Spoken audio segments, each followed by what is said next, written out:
नमस्कार, आवाज महाराष्ट्राचा या कार्यक्रमात आपलं मनापासून स्वागत. आपण रोज बोलतो रोजच्या महत्त्वाच्या विषयावर आणि सकाळच्या सामाजिक अजेंड्यावरच्याही महत्त्वाच्या विषयावर. आज आपण बोलणार आहोत. नुकताच केंद्रीय मंत्रिमंडळाने निर्णय घेतलाय, तो म्हणजे निवडणूक खर्चाच्या एका विशिष्ट मर्यादेमध्ये वाढ करण्याचा निर्णय घेण्यात आलेला आहे. तर ही अशी मर्यादा वाढवल्यामुळे भ्रष्टाचार आणि काळ्या पैशाला आळा बसेल का, असा आपला आजचा विषय आहे. या सगळ्या विषयावर चर्चा करण्याच्या आधी आपण बघूया आजच्या ठळक बातम्या, हेडलाईन्स.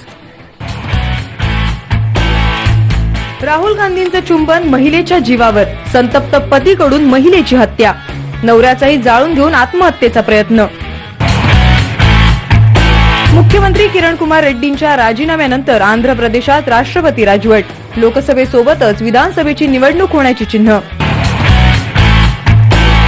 जेडीयूच्या आणि एलजेपीच्या धक्क्यानंतर लालू प्रसाद यादवांची काँग्रेसकडे मदतीची याचना, काँग्रेससोबत युतीचाही लालूंना विश्वास. माजी लष्कर प्रमुख वीके सिंग भाजपात दाखल, तर करुणा शुक्लाही काँग्रेसमध्ये. भाजप की बेटी म्हणणाऱ्या आयटम गर्ल राखी सावंतने उंचावल्या विश्लेषकांच्या भुवया. वाऱ्याची दिशा पाहून पाठ फिरवण्याचं नेत्यांचं सत्र सुरूच. कुंपणावरचे पक्षी जड पारडं कोणाचं हे पाहून उड्या मारण्याच्या तयारीत. भाजपचे माजी राष्ट्रीय अध्यक्ष बंगारू लक्ष्मण यांचं निधन, दीर्घ आजाराने सिकंदराबादमधल्या रुग्णालयात घेतला अखेरचा श्वास. आगामी लोकसभा निवडणुकीसाठी आता उमेदवारांना 40च्या ऐवजी तब्बल 70 लाख रुपये इतकी मर्यादा वाढवून देण्यात आलेली आहे. तेवढा खर्च त्यांना करता येणार आहे. लहान राज्यांमध्ये ही मर्यादा 54 लाखांपर्यंत वाढवण्यात आली आहे. निवडणूक खर्चामध्ये 80% वाढ करण्याच्या या निर्णयामुळे निवडणुकीतल्या काळ्या पैशाला आळा बसेल का, गैरप्रकार थांबतील का, हे खरे प्रश्न आहेत. पाहूया या संदर्भातला एक खास वृत्तांत. निवडणूक खर्चात वाढ केल्यानं काळ्या पैशाला आळा बसेल? खरंच 70 लाखांमध्ये उमेदवार निवडणूक लढतील? निवडणूक आयोगाला उमेदवार खर्चाचा खरा तपशील देतात का? जेवढी मोठी निवडणूक तेवढाच पैशांचा वापर जास्त. प्रचाराच्या रणधुमाळीत महत्वाच्या राजकीय पक्षांकडून कोट्यवधींचा चुराडा केला जातो. मुळात निवडणूक आयोगाकडे संपत्ती जाहीर करणं उमेदवारांसाठी अनिवार्य असलं तरीही किती उमेदवार आपली खरी संपत्ती जाहीर करतात हा संशोधनाचाच विषय ठरेल. खर्चाचा तपशील आणि उमेदवारांना केलेली उधळपट्टी पाहिली की या दोन्हीचा मेळ बसतो का, या प्रश्नाचं होकारार्थी उत्तर देता येणं शक्यच नाही. प्रत्यक्षात निवडणुकांमध्ये मोठ्या प्रमाणावर काळा पैसा वापरला जात असल्याचं जाणकारांचं म्हणणं आहे. याबाबत सध्या मोठ्या प्रमाणावर जनजागृती होत असल्याचं लक्षात आल्यानंतर राजकीय पक्षांनी खर्चाची मर्यादा वाढवण्यासाठी लकडा लावला आणि केंद्रानं ही मागणी मान्य केली. त्यानुसार महाराष्ट्र, मध्य प्रदेश, उत्तर प्रदेश, पश्चिम बंगाल आणि कर्नाटकमध्ये 40 लाखांऐवजी 70 लाखांपर्यंत मर्यादा वाढवण्यात आली आहे. तर गोव्यात निवडणूक खर्चाची मर्यादा 22 लाखांवरून 54 लाख इतकी करण्यात आली आहे. ईशान्येकडील राज्यात निवडणूक खर्चाची मर्यादा 27 ते 35 लाखांवरून 54 लाख रुपये करण्यात आली आहे. तर केंद्रशासित प्रदेशात 40 लाखांवरून 70 लाख रुपये निवडणूक खर्चाची मर्यादा असेल. पॉंडेचेरीत 8 लाखांवरून 20 लाख रुपये इतकी निवडणूक खर्चाची मर्यादा वाढवण्यात आली आहे. निवडणूक काळात उमेदवारांना आपल्या मतदारसंघात मतांचा जोगवा मागताना पैशांचं पाठबळ कमी पडणार नाही याची काळजी निवडणूक आयोगानं घेतलेली दिसते. पण यातून खरंच निवडणुकीतल्या अर्थकारणाला आळा बसेल का, हा प्रश्नच आहे. निवडणूक काळात उमेदवारांकडून होणारी पैशांची उधळपट्टी पाहिली तरी खर्चाची मर्यादा वाढवून ही उधळपट्टी थांबेल का, हे सांगणं जरा कठीणच आहे. ब्युरो रिपोर्ट, साम टीव्ही.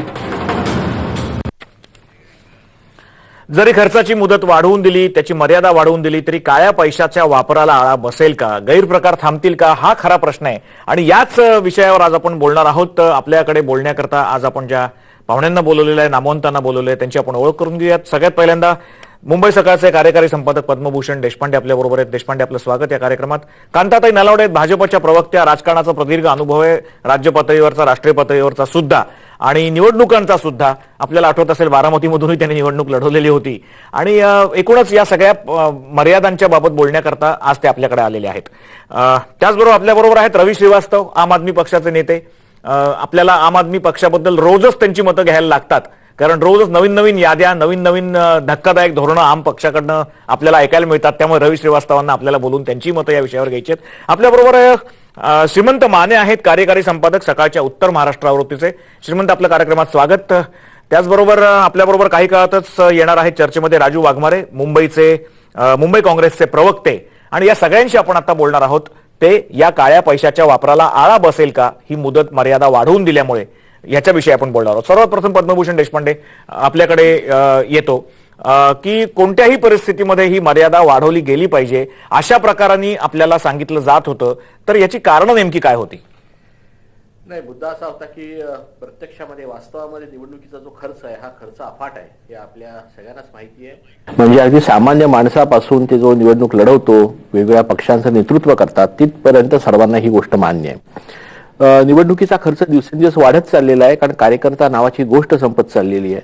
प्रत्येक गोष्ट ही आता कंत्राटावर द्यावी लागते, आणि निवडणुका जेव्हा कंत्राटावर यायला लागल्या तेव्हा आपोआपच त्याचा खर्च वाढला. निवडणूक आयोगाने जेव्हा खर्चावरती मर्यादा घातली त्यामुळे सगळ्यात मोठा प्रश्न असा निर्माण झाला की जेव्हा सुरुवातीला म्हणजे पहिल्यांदी जो काही खर्च दिला जात होता, दिला जात नव्हता, असं दोन्ही प्रकार होते, त्याबद्दल काही फार काटेकोर कोणी पाळत नव्हतं. पण त्याच्या जेव्हा इलेक्शन पिटिशन्स व्हायला लागल्या, जेव्हा ते न्यायालयात जायला लागलं प्रकरण, तेव्हा मग हे खर्च द्यायला लागले, आणि ते खर्च थोडेसे खोटे होते. नाही, मला श्रीमंत मानेंकडे जायचं या बाबतीत. श्रीमंत माने, आपल्याला आठवत असेल की जेव्हा शेषन यांनी अशा प्रकारे काही निवडणुकांच्या डिसिप्लिनसाठी किंवा शिस्तीसाठी गोष्टी केल्या होत्या, तेव्हा प्रचंड एक धक्कादायक वातावरण निर्माण झालेलं होतं. त्याच्यानंतर आजपर्यंत जे बदल झाले त्याच्याकडे तुम्ही कसं बघता? म्हणजे त्यावेळेला तर आचारसंहिता लागू झाली, त्यावेळेला देशभर खळबळ उडालेली होती. नाही, आपल्याकडे ठरलेल्या व्यवस्थेमध्ये जी काही बंधनं घालून दिलेली आहे त्याच्यामध्ये ती निवडणूक पार पाडावी यासाठी इलेक्शन ऑब्झर्व्हर्स असतात. ते ऑब्झर्व्हर्स ज्या पद्धतीने तिथल्या एकूण राजकीय जे काही प्रचार चाललेले आहेत त्या प्रचारावरती जसं लक्ष ठेवण्यासाठी असतात, तसेच आर्थिक तिथं जे काही उलाढाली होतात विशेषतः खर्चाच्या संदर्भातले, तर त्याचे एक फायनान्शियल ऑब्झर्व्हर्स सुद्धा इलेक्शन कमिशन कडून नेमले जातात. पण आता जसं पद्मभूषण देशपांडेंनी सांगितलं तसं की मुळात ते खर्चाच्या मर्यादाच इतक्या कमी होत्या, आणि 10-10 लाखाच्या मतदारसंघांमध्ये ज्यावेळेला त्या उमेदवारांना ज्यावेळेला प्रचारासाठी फिरावं लागायचं त्यावेळेला ती खर्चाची मर्यादा ती म्हणजे गंमत होती. आणि त्यामुळं त्याचं जे काही सर्व्हेलन्स आपण इलेक्शन कमिशन कडून या सगळ्या प्रक्रियेवरचा म्हणतो तो इतका कमकुवत स्वरूपाचा आणि एकूणच गंमत वाटावी अशा स्वरूपाचा असल्यामुळं आता जी काही मर्यादा वाढवली आहे त्याच्यामुळे थोडा बहुत उमेदवारांना निश्चितपणे दिलासा मिळणार आहे. कांताताई, तुमच्याकडे यायचंय. एकच आपल्याला माहिती आहे की मध्यंतरी आपल्याच पक्षाच्या नेत्यांनी गोपीनाथराव मुंडेंनीच या खर्चाबद्दल खळबळजनक विधान केलेलं होतं, आणि ते खरंही होतं एका अर्थाने की त्यांनी ज्या कॉन्टेक्स्टमध्ये ते विधान केलं त्याचा अर्थ जरी वेगळा घ्यायचा झाला तरी दिलेल्या मुदतीमध्ये ते पैसे खर्च करता येत नाहीत किंवा त्या मर्यादेमध्ये खर्च करता येत नाहीत, त्याच्यापेक्षा जास्ती खर्च होतात हे त्यांना दाखवण्याचा फक्त हेतू होता. आपल्याला काय वाटतं, राजकीय पक्षांचे कार्यकर्ते म्हणून आपण बरेच वर्ष काम करत असतो, बऱ्याच लोकांपर्यंत कमी वेळात पोहोचायचं असतं, त्याच्यामध्ये खर्चाची मर्यादा ही पुरेशी पडते का? खरं म्हणजे मुळातच आधी 40 लाख ही जी मर्यादा होती ही फारच म्हणजे अल्प होती. फसवी म्हणायला हरकत नाही की 40 लाख, परंतु ती खरं फसवी होती. आणि आता देशपांडेंनीही सांगितलं की 10-10 लाख, परंतु मी तर म्हणेन 20 लाखापर्यंत मतदार गेलेले आहेत. आणि अशा वेळेला अशा एवढ्या मोठ्या मतदारसंघामध्ये एका लोकसभा क्षेत्रामध्ये 6 विधानसभा क्षेत्र असतात. प्रत्येक विधानसभा क्षेत्रातले कार्यकर्ते, त्यांचा खर्च, आणि मुळात ही जी म्हणजे मर्यादा असते, हा जो म्हणजे 40 लाख हे खरं उमेदवारासाठी असतात, पक्षासाठी नसतात. पक्षाचा हा वेगळा खर्च असतो, परंतु उमेदवाराला सुद्धा आता सांगितलं की कार्यकर्ते पूर्वीसारखं राहिलेलं नाहीये. कार्यकर्ता स्वतःच्या घरी जेवून काम करायचा, पण आता तसं नाहीये. कार्यकर्त्याला सुद्धा पैसे द्यावे लागतात, त्याची सुद्धा जेवणाची व्यवस्था करावी लागते. म्हणजे आता 70 लाख जो केलाय तो खरं व्यवहार्य आहे. आधीचा 40 लाख हा व्यवहार्य नव्हता, परंतु ही मर्यादा व्यवहार्य आहे. आणि आपण पाहतो आहोत की प्रत्येक म्हणजे, आणि खरं ही जी महागाई वाढलेली आहे, मग ते पेपर महाग असेल, धान्य महाग असेल, अनेक गोष्टी महाग झाल्यामुळे खरं म्हणजे याला काँग्रेसला कारणीभूत धरायला हरकत नाही. यांच्या महागाईमुळेच खरं म्हणजे निवडणुका सुद्धा महाग झालेल्या आहेत. किंवा मला असं वाटतं की निवडणूक आयोगाला असं वाटलं असेल की आपण खर्चाची मर्यादा वाढवली पाहिजे, असं त्यांनाही वाटलं असेल. आपण बघा, मोठमोठ्या सभा असतात, कॉर्नर मिटिंग्स असतात, घरोघरी द्यायला पत्रक असतात, कार्ड वाटायची असतात, या सगळ्याचा खर्च हा उमेदवार. परंतु मोठ्या सभा आणि पत्रक जी असतात तो खरं म्हणजे पक्षाच्या याच्यामध्ये तो खर्च जातो. पण तरी सुद्धा आपण व्यवहार्य म्हणते 70 लाख, परंतु आत्ताच्या काळामध्ये या महागाईच्या काळामध्ये आणि कार्यकर्ते सुद्धा जर स्वतः की आपल्या पैशाने आता खर्च म्हणजे निवडणुका किंवा काम करत नसतील तर 70 लाखामध्ये सुद्धा खरं तशी फार म्हणजे काटकसर किंवा जंग पछाड करावं लागणार आहे. मला प्रत्येक मला उमेदवाराला. पद्मभूषण देशपांडेंकडे यायचंय. पद्मभूषण, एक सांगा, आचारसंहिता या क्षणापर्यंत जाहीर झालेली नाहीये, पण मागच्या साधारण महिनाभर ज्या काही एक हिंट्स मिळत असतात किंवा जे काही एक अंडरकरंट्स असतात किंवा ज्या काही संकेत मिळतात असं म्हणू आपण, या संकेतांमधनं कुणकुण तर लागलेली असते. त्या उमेदवारांना कामाला लागा असे आदेश दिलेले असतात. अशातून जी काही पोस्टरबाजी सुरू होते ती अर्थार्थाने आपल्या प्रचार खर्चामध्ये गृहीत धरली जात नाही. उदाहरणार्थ पुण्यात, मुंबईत अनेक उमेदवारांचे वाढदिवस साजरे होत आहेत. त्या वाढदिवसांचे प्रचंड मोठे बॅनर्स आणि फलक लागलेले आहेत. अशा खर्चाच्या बाबत सरकार काय दृष्टिकोन ठेवतं? काय नेमकं हे धरलं जातं गृहीत का नाही धरलं जात? नाही, हे सगळ्या या पळवाट आहेत आणि जेव्हा अव्यवहार्य रीतीने आपण एखाद्या गोष्टीवरती मर्यादा आणतो त्यावेळी अशा प्रकारच्या पळवाटांना अधिक वाव मिळतो. म्हणजे लोक त्या पळवाटा शोधून काढतात, कारण ज्याला निवडणूक लढवायची आहे त्याला ते जिंकायची आहे आणि ती जिंकण्यासाठी तो वाटेल ते करायला तयार असतो. हे वाटेल ते करण्यामध्ये मतदाराला जितकं आपल्याला खुश करता येईल, मतदाराचा आणि आपला संबंध जेवढा वाढवता येईल ते सगळे मार्ग तो हाताळत असतो. आणि जसं तुम्ही आता म्हणालात ते बरोबर आहे की एका बाजूला खूप मोठमोठी होर्डिंग लागली आहेत, पोस्टर लावली गेलेली आहेत. एवढंच काय, अनेक मतदारांना तीर्थयात्रा घडवण्यात आलेल्या आहेत. तर हे जे सगळे मार्ग आहेत हे सगळे मार्ग निवडणुकीची जी आचारसंहिता आहे आणि आचारसंहिता सुरू झाल्यानंतर जो खर्च मोजला जाणार आहे त्यातून पळवाट काढण्यासाठी, त्यातून सुटका करून घेण्यासाठी हे केलेले वेगवेगळे मार्ग आहेत आणि ते सर्व सुरू असतात. या मार्गांना कसं पकडायचं हे मला असं वाटतं थोडं अवघड आहे आणि त्याकडे अजून कोणाचं लक्ष नाहीये. श्रीमंत माने, आपल्याला एक विचारायचं आहे की आपण बघितलं की शेषन यांनी ज्या वेळेला निवडणुकांमध्ये सुधारणा केल्या त्याच वेळेला एक व्हिडिओ शूटिंगची पद्धत पण सुरू केलेली होती की ज्या व्हिडिओ शूटिंगच्या द्वारे ते उमेदवार कशा पद्धतीने प्रचार करतायत, आचारसंहितेचं पालन होतंय की नाही, काही गैरप्रकार होत आहेत की नाही हे बघितलं जायचं. त्या व्हिडिओ शूटिंगचा अशा प्रकारच्या खर्चाशी कुठे उल्लंघन होत नाही ना मर्यादेचं, हे बघण्याकरता काही उपयोग होऊ शकत होता का? तो वेगळा विषय नाही होत होता. त्याचं कारण आहे की एकूण प्रशासकीय यंत्रणा आणि सगळे उमेदवार हे सगळेजण मिळून आपण जो काही खर्च करतो आहोत तो खर्च त्या मर्यादेत कसं बसवायचा याच्यावरच जास्त काम करत होते. आणि त्यामुळं आता ज्या मुद्द्यांवरती आपण बोलतोय की काळ्या पैशाचा वापर कमी होईल का किंवा बाकी, तर मुळात उमेदवाराचा खर्च निवडणुकीवरचा आणि काळ्या पैशाचा वापर या दोन स्वतंत्रपणे गोष्टी आहेत. कारण पारदर्शकता, इथं पारदर्शकतेचा आग्रह आपण धरला, व्हिडिओ शूटिंग पासूनचा सगळा खर्च केला, तर त्या व्हिडिओ शूटिंगमुळे एकूण इलेक्शन कंडक्ट करण्याचा खर्च वाढला आणि उमेदवारांच्या खर्चावरती नियंत्रण ठेवता ठेवता आत्ताचं इलेक्शन जवळपास 3,500 कोटीवर जाईल अशा पद्धतीचा अंदाज आहे. आणि त्यामुळं हे याचा काही फारसा उपयोग झालेला दिसत नाही. खरं तर पारदर्शकता आणि काळ्या पैशाचा वापर रोखण्यासंदर्भातल्या उपाययोजना खूप वेगळ्या आहेत. ती पारदर्शकता जी आहे ती पक्षाच्या पातळीवरती आहे आणि त्याच्यासाठी कुणीही अपवादात्मक, आता ज्याचा तुम्ही उल्लेख केला की आता आम आदमी पक्षाची एंट्री झाल्यानंतर एकंदर सगळ्या राजकीय वर्तुळांमध्ये अशा पद्धतीचे एक वातावरण निर्माण झालं की आता आपल्याला थोडंसं हे वाढवल्याशिवाय जमणार नाही. आणि त्यामुळे सगळ्यांनी सर्वपक्षीय बैठक होऊन इलेक्शन कमिशनकडे त्या संदर्भात आग्रह धरला गेला आणि इलेक्शन कमिशननी तसा प्रस्ताव केंद्र सरकारला दिला आणि तो प्रस्ताव काल मंजूर झालेला आहे. 17 फेब्रुवारीला इलेक्शन कमिशनने दिलेला प्रस्ताव जो आहे तो मंजूर झालेला आहे आणि त्याच्यामुळे हे 40 लाखावरून 70 लाख, आता कांताताई म्हणाले की त्या 40 लाख पण खूप कमी होता, पण मुळात 2009च्या इलेक्शनला ती 25 लाखाचीच मर्यादा होती. म्हणजे हे सगळं व्यवहार्य पातळीवरती नव्हतं, हे सगळ्यांना मान्य होतं. परंतु आपण काही खूप तरी कसली तरी एक डेमोक्रेटिक सिस्टीम खूप चांगल्या पद्धतीनं रन करतोय असं दाखवण्याच्या म्हणजे त्या सगळ्या आग्रहापोटी हे सगळं घडत होतं. बरोबर आहे. मला इतरही अनेक गोष्टींना चर्चा करायची, रवीजी आपल्याकडे पण यायचं आहे. शेवटी याच्यामध्ये सोशल मीडियाचा वापर वाढलेला आहे, याच्यामध्ये राजकीय पक्षांना हवाई मार्गांचा वापर करावा लागतो. जसं कांताताई म्हणाल त्याप्रमाणे उमेदवारांचा खर्च, पक्षांनी एकूण देशातल्या सगळ्या उमेदवारांवर केलेला खर्च याची गणितं वेगळी असतात. पण नेमकं हे सगळं घडतं कसं, याचं अर्थकारण काय आहे, खरंच काळा पैसा बाहेर काढला जातो का आणि मुळात त्याचं फंडिंग येतं कुठनं, या सगळ्या मुद्द्यांवर आपल्याला चर्चा करायची. पण त्याच्या आधी आपण घेऊयात एक छोटीशी विश्रांती.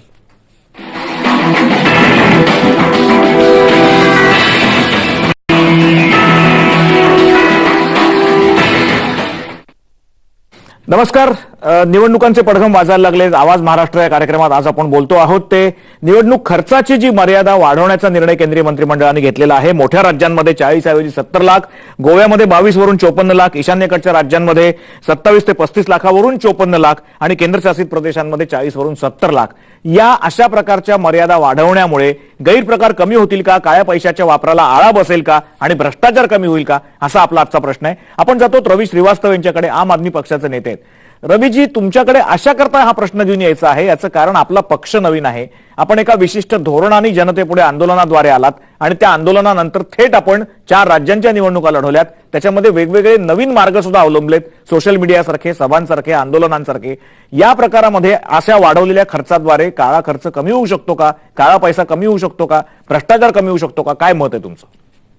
आम आदमी पार्टी सबसे पहले ये सिद्ध कर चुकी है दिल्ली में अपने चुनाव लड़के कि सफेद पैसे से भी चुनाव लड़ा जा सकता है और इलेक्शन प्रोसेस, चुनावी प्रक्रिया जो है वो भ्रष्टाचार की गंगोत्री है, क्योंकि सबसे ज्यादा काले पैसे का इस्तेमाल इसी प्रोसेस के अंदर होता है और सत्ता से पैसा और पैसे से सत्ता, ये एक विशियस साइकिल पिछले 60 सालों से देश भुगतता आ रहा है.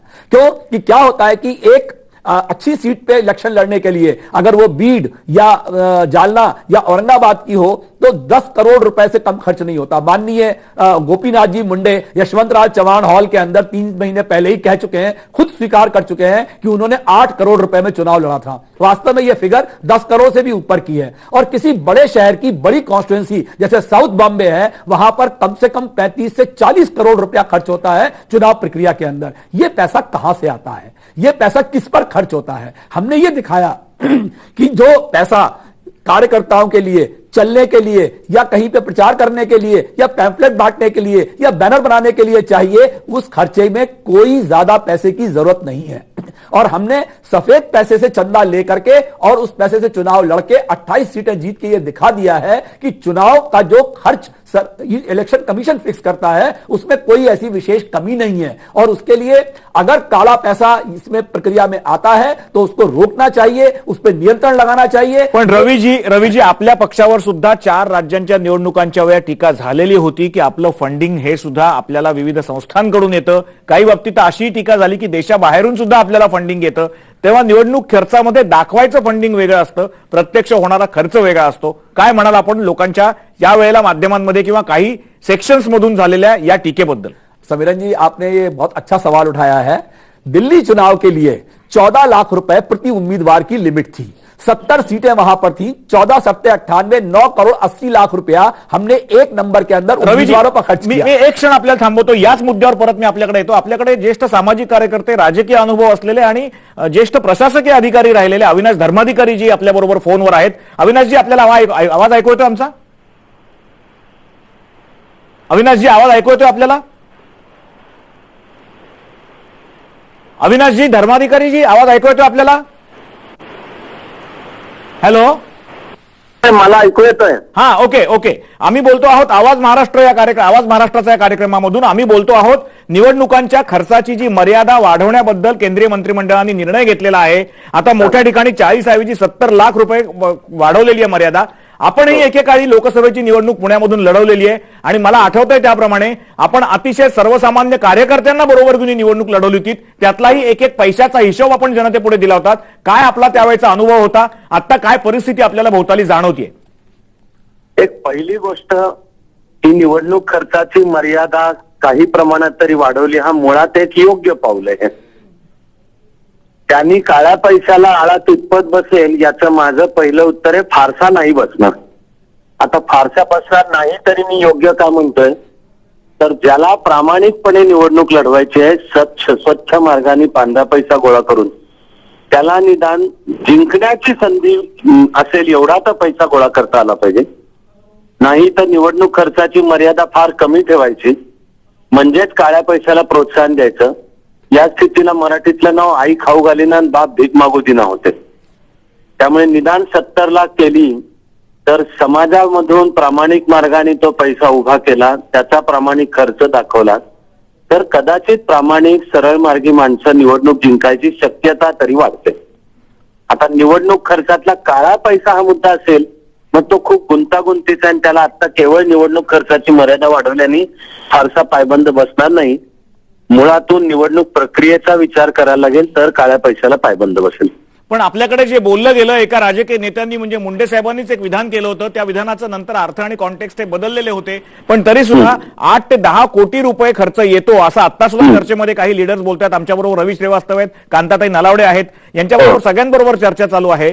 तर इतक्या कमी पैशात निवडणूक लढवली जाऊ शकत नव्हती म्हणून ही मर्यादा वाढवल्याचं सगळ्यांनी स्वागत केलंय. पण आपल्याला काय वाटतं, जी मर्यादा दाखवली असते त्याच्यापेक्षा कितीतरी अधिक पटीने प्रत्यक्षात खर्च होतो का, आणि त्याचं फंडिंग त्याचे सोर्सेस कुठून होत असतात? हो, मी मगाशी बोलताना सुरू करताना जसं पहिलं मुळात वाक्य म्हणलो की हे एक योग्य पाऊल आहे, याचं मुळात स्वागत केलं पाहिजे. त्याचं मूळ कारण खरंच निवडणूक लढवणे ही खर्चाची गोष्ट आहे, तर निदान प्रामाणिक मार्गाने परवानगी द्यावं की एवढा खर्च करायला. बाकी आपली अन्य निवडणूक प्रक्रिया खरं म्हणजे फार मोठ्या प्रमाणावर खोटेपणावर आधारित आहे. पत्रकं प्रत्यक्षात छापली जातात, प्रचंड मोठ्या संख्येने लिहिलं जातं कमी. साधे निवडणूक प्रचार, ते जे मतदानाच्या दिवशी एजंट असतात, ते मतमोजणीच्या दिवशी जे आपले एजंट असतात, ते आजकाल पूर्वी जे ध्येयवादी राजकारण होतं त्या काळातले वेळ भत्ता खाऊन काम करण्याचे दिवस संपले. आता कार्यकर्त्याची पण अपेक्षा असते मला एका दिवसाचे 10,000 मिळावे. तेव्हा या पावलाचं स्वागत आहे, पण आपल्या निवडणूक प्रक्रियेवर काळा पैसा आणि म्हणून गुंडगिरीचं सुद्धा प्रचंड पकड आहे की केवळ निवडणूक खर्चाची मर्यादा वाढवल्याने ती सुटणार नाही, तरी पण हे पाऊल योग्य आहे. एक फक्त आमच्या विचारातली क्लॅरिटी म्हणून म्हणा किंवा आमच्या ज्ञानात भर टाकण्याकरता एका मुद्द्याबद्दल आपल्याकडून माहिती पाहिजे की आता कांताताई मगाशी म्हणाल्या की पक्षांचे खर्च वेगळे असतात आणि उमेदवारांचा खर्च वेगळा असतो. तर आम्हाला आमच्या माहितीकरता फक्त एक गोष्ट स्पष्ट थोडीशी करून सांगितली तर बरं होईल की मोठे नेते जे हेलिकॉप्टर्सनी विमानांनी हिंडतात ते अनेक त्यांच्या उमेदवारांचा प्रचार करत असतात, तो खर्च कसा विभागला जातो आणि त्या खर्चाचं कोणाच्या अकाउंटमध्ये ते पैसे धरले जातात? अजून निवडणूक विषयक कायदा म्हणजे लोकप्रतिनिधित्वाचा कायदा, रिप्रेझेंटेशन ऑफ पीपल्स ऍक्ट, त्याच्या कलम 77 मध्ये निवडणूक खर्चाची मर्यादेचा उल्लेख आहे. ॲब्सोल्यूट म्हणजे कुणी कुठलाही कसलाही खर्च केला तरी तो निवडणूक खर्चाच्या मर्यादेत धरला जात होता. कलम 77 मध्ये पंतप्रधान इंदिराजींनी बदल केला आणि निवडणूक खर्चाची मर्यादा अमुक अमुक, तथापि उमेदवाराचे मित्र किंवा पक्षाने केलेला खर्च यात धरला जाणार नाही अशी कायद्यात दुरुस्ती केली. तिथे निवडणूक खर्चाच्या मर्यादेचा सगळा अर्थच संपला. तेव्हापासून ती तशीच आहे. आता शेषन साहेब जेव्हा निवडणूक आयुक्त होते तेव्हा त्यांनी निदान याला शिस्त आणायला आपले अधिकार वापरून एक गोष्ट मात्र केली, ती म्हणजे प्रत्येक उमेदवाराला सांगितलं हिशोब ठेवताना तुम्ही तुमचा खर्च किती आणि तुमच्या मित्रांनी आणि पार्टीने केलेला खर्च किती हा सुद्धा निवडणूक आयोगाला सादर करायचा. त्यांनी जरा तरी वचक बसायला मदत होईल. तर समीरन, तुमच्या प्रश्नाचं मूळ उत्तर हे जे नेत्यांचे हेलिकॉप्टरने वगैरे दौरे होतात हे सध्या व्यवहारतः निवडणूक खर्चाच्या मर्यादेच्या बाहेर राहतात. कारण ते मित्रांनी किंवा जवळच्या नातेवाईकांनी किंवा हितचिंतकांनी केलेले असतात म्हणून बाहेर राहू शकतात. मला एक सांगा, याच्यामध्ये काळ्या पैशाचा प्रश्न जो आहे, बरेच वर्ष आपण आपल्याकडे बघतो मोठी मोठी बिझनेस हाऊसेस पार्टीजना फंड्स देतात, फंडिंग करतात, त्याचं कुठलंही अकाउंटिंग या निवडणुकीच्या खर्चामध्ये गृहीत धरलं जात नाही कारण त्याचं पर्पज आणि त्या देण्याच्या वेळा वेगळ्या असतात. मग त्याला काळा पैसा म्हणता येईल की नाही हा मुद्दा जरी वेगळा असला तरी अशा प्रकारचं फंडिंग जे होतं ते कायद्याच्या बाहेरचं असतं, याविषयी आपण काय म्हणाल? समीर, नाही, चांगला मुद्दा आला. ऍक्च्युली मी खरंच तुम्हाला थँक्यू म्हणतोय, चांगला मुद्दा आला हा.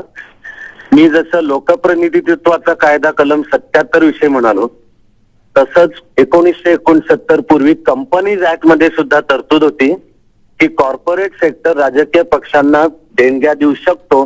इनफॅक्ट अशा वेळी त्या देणग्यांवर आयकरातून सवलत होती.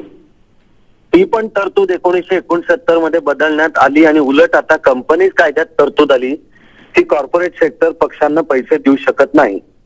परिणाम एवढाच झाला की ती तरतूद कागदावर राहिली, प्रत्यक्ष खोके पेट्याचे व्यवहार वाढले. म्हणजे मूळ सिस्टीम मध्ये त्रुटी आहे, ती जर कायद्यातली मूळ दुरुस्ती केली आणि निवडणूक व्यवस्था बदलली तर भारताची निवडणूक प्रक्रिया अधिक सुरळीत आणि स्वच्छ पैशाने होऊ शकेल. मला एक प्रश्न विचारण्याचा मोह तुम्हाला आवरत नाहीये, पण तुम्ही रागावणार नसाल तर विचारतो. हा प्रश्न या मुद्द्याशी संबंधित नाही, पण आपण मधल्या काळात बरेच नॉर्थ ईस्टच्या स्टेट्समध्ये होतात, बाहेर होतात, त्यामुळे आपल्याशी संपर्क होऊ शकला नाही. हो. आत्ताच्या निवडणुकीच्या वातावरणामध्ये आपल्याकडे पुन्हा एकदा पुण्यातल्या उमेदवारीबद्दल कोणी विचारणा केली आहे का, आम आदमी पार्टी किंवा इतर, आणि तुमची तशी इच्छा आहे का किंवा तुमचा तसा मनोदय आहे का? माफ करा, हा विषय या विषयाशी असंबद्ध आहे, पण तरी विचारल्यापासून राहत नाही म्हणून मी विचारतो. मला विचारणा अनेकांनी केली किंवा देशातलं बदललेलं वातावरण पाहता हा, त्या पुणेकरांना लक्षात आहे की अशा प्रकारे 98 साली आपण इथे प्रथम सुरू केलं होतं. हा, अशी एक सद्भावना असलेले काही जण म्हणत आहेत, हा. पण माझा निवडणूक लढवण्याचा विचार नाही. म्हणजे अजून तुम्ही विचार केला नाही का? तुम्ही ठरवलेलं आहे की ही निवडणूक लढवायची नाही? नाही, विचार नाही माझा. म्हणजे तुम्ही निवडणूक लढवणार नाही आहात? नाही. अविनाशजी, आपल्या व्यस्त वेळाच्या वेळापत्रकामधून आपण याच्यात सहभागी झालात त्याबद्दल मनापासून धन्यवाद, आणि पुन्हाही आपल्याबरोबर चर्चा करायला आवडेल या विषयावर कधीतरी. धन्यवाद. मला असं वाटतं की रवीजी, मी तुमच्या मुद्द्यावर तुम्हाला थांबवलं त्याबद्दल माफ करा, पण दूरध्वनीवर संपर्क झाला अविनाशजींशी. ते बराच काळ पुण्याच्या बाहेर होते म्हणून त्यांच्याशी बोलून आता वेळ मिळाल्या त्यांच्याशी बोलून घेता आलं. आपण मगाशी एक मुद्दा सांगत होतात, आता अविनाशजींनी ते कलम सांगून आपल्याला त्याच्यावर आपल्या बराचसा प्रकाशझोत टाकलेला आहे. जे दाखवलं जातं ते नसतं आणि जे घडत असतं ते आपल्याला कधीही दिसत नसतं. हाच तर राजकारणाचा सगळ्या बेस आहे, हीच तर राजकारणातली खरी गंमत आहे. खर्चाची मर्यादा 40 लाखावरून 70 लाख होवो किंवा 1 कोटी होवो, प्रत्यक्षात ती कित्येक कोटी रुपये होत असते. पण मला सांगा, याच्यामध्ये आपल्या पक्षाबद्दल असा प्रश्न जो विचारला जात होता की आपलं फंडिंग सुद्धा कुठल्या बाहेरच्या एनजीओज कडनं येतं का नाही, किंवा आपलं फंडिंग सुद्धा कुठल्या बिझनेस हाउसेस कडनं आलेलं आहे की नाही, काय म्हणाल आपण? बिल्कुल, आपने बहुत समीरन जी बहुत अच्छा सवाल उठाया है. मैं आपको जो स्टैटिस्टिक्स थोड़ी सी पहले सांख्यिकी बता रहा था कि 10 करोड़ रुपया हमने उम्मीदवारों के लिए किया और वही 10 करोड़ रुपया हमने पार्टी के फंड के लिए रखा, जिसमें पार्टी ने बैनर और पैम्पलेट बना करके दिए. 20 करोड़ रुपया 16 नवंबर को अरविंद केजरीवाल जी ने अपने सारे फंड रेजर्स को, जिनको भी हमने अपील की थी, उनको मना कर दिया कि अब हमें कोई पैसे की जरूरत नहीं है, हमें जितना इस चुनाव लड़ने के लिए चाहिए था वो हमको मिल गया. और आपको मैं बता दूं, 5 करोड़ रुपया फॉरेन के लोगों ने, जो पासपोर्ट होल्डर्स थे, उन्होंने बाकायदा लीगल चैनल से वो पैसा दिया और 4200 लोगों ने दिया. एवरेज वो $220 एक आदमी के हिसाब से बनता था. इस तक का हिसाब हर एक आदमी का वेबसाइट के ऊपर डिस्प्लेड है.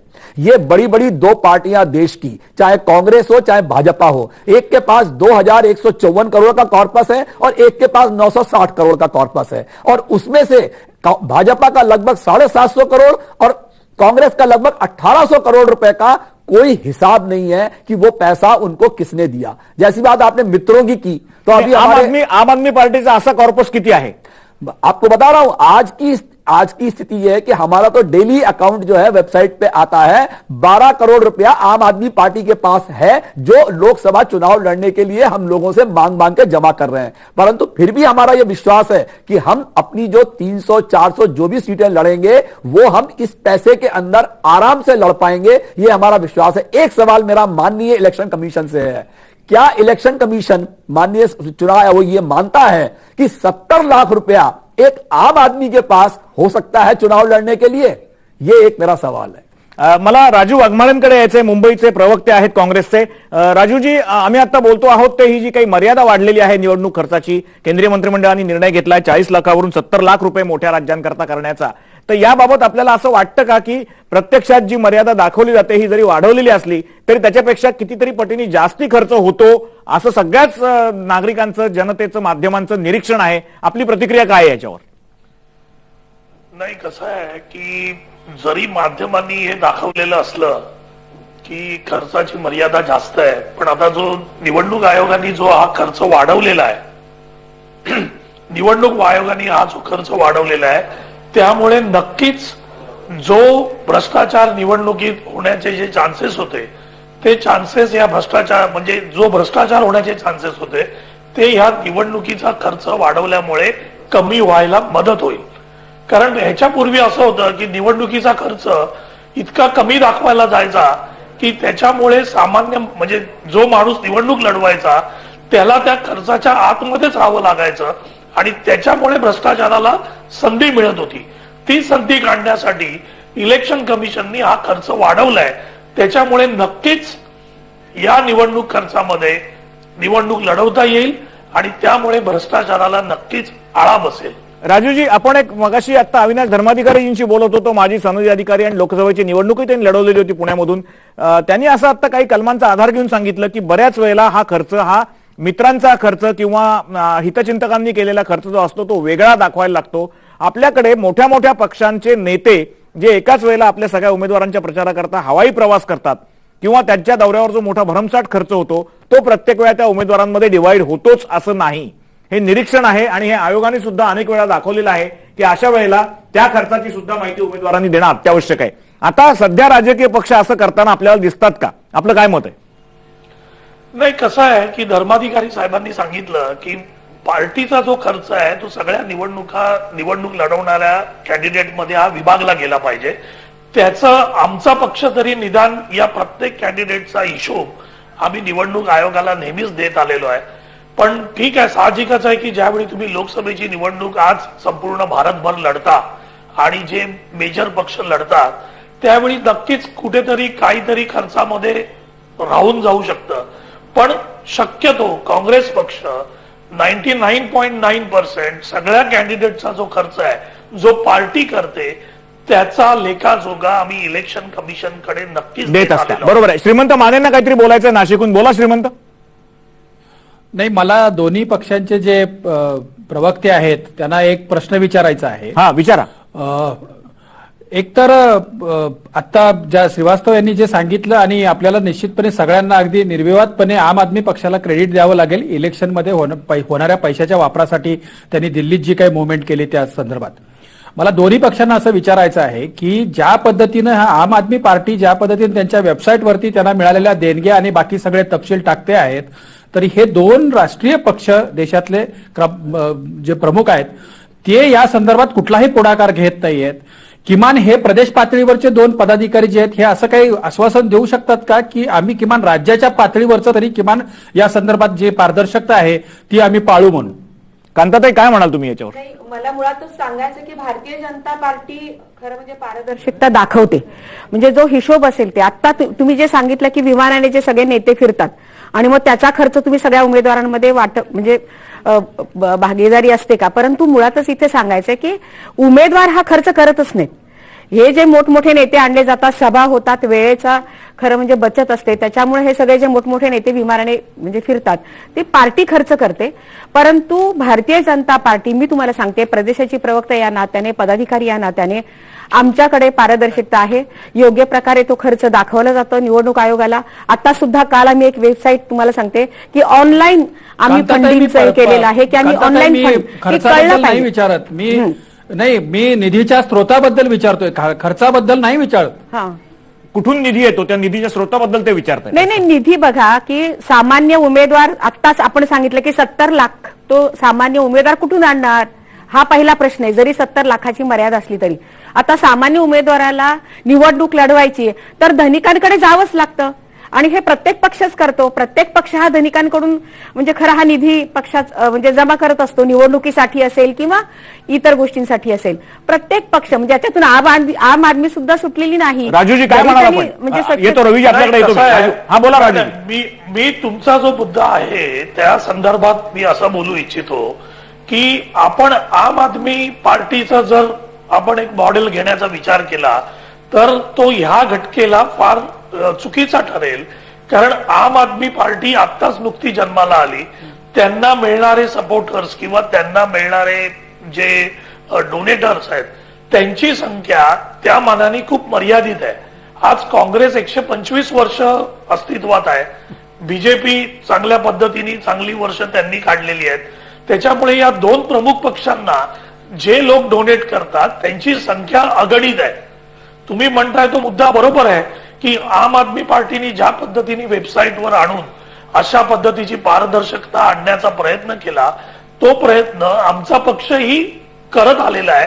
फक्त आम्ही वेबसाईटवर ते टाकलेलं नाहीये, पण पक्षश्रेष्ठी ह्याच्या बाबतीत निर्णय घेऊन आम्ही, कारण आमच्यामध्ये पारदर्शकता आहे, आम्ही जेवढ्या गोष्टी झालेल्या आहेत तेवढ्या गोष्टी आम्ही पारदर्शकपणाने निवडणूक आयोगाला दिलेल्या आहेत. रवीजी, येतो तो रवीजींना काहीतरी बोलायचंय. हा, बोला राजूजी, बोला.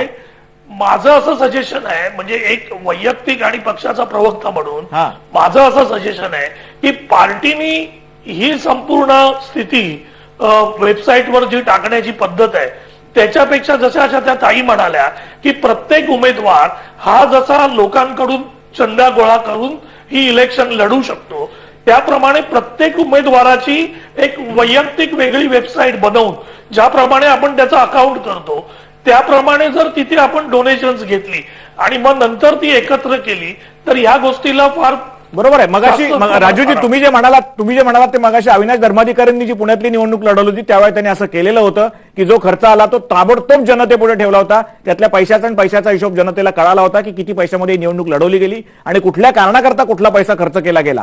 मला रवीजींना विचारायचं की आपल्या पक्षाच्या बाबतीतलं या लोकसभेतलं धोरण काय असणार आहे?